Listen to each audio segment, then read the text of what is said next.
Hello বন্ধুরা, good afternoon. এখন বাজে 12:30।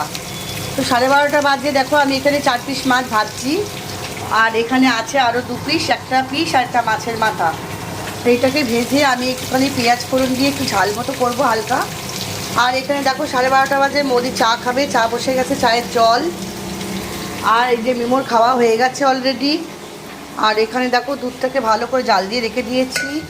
আর এখানে করেছি একদম সুন্দর ঝরঝরে সাদা 1 ডেচকি ভরা ভাত করে রেখে দিয়েছি সুন্দর করে। আর এখানে মিমোর করেছি 2 পিস মাছ সেদ্ধ, আজকে রাত্রে খাবে আর কালকে। আর আজকের খাওয়া ওর হয়ে গেছে। আর এখানে দেখো আমের চাটনিটাকে সুন্দর করে আবার ফোড়ন দিলাম। মেয়ে করেছিল কালকে, কিন্তু চাটনিটা ঠিক সুবিধা হয়নি বলে আবার ফোড়ন দিয়ে নুন হলুদ মিষ্টি সব কিছু দিয়ে সুন্দর করে রাখলাম। আর বুঝতেই পারছো তো মেঘের কীরকম আকাশটার অবস্থা, মেঘলা মেঘলা।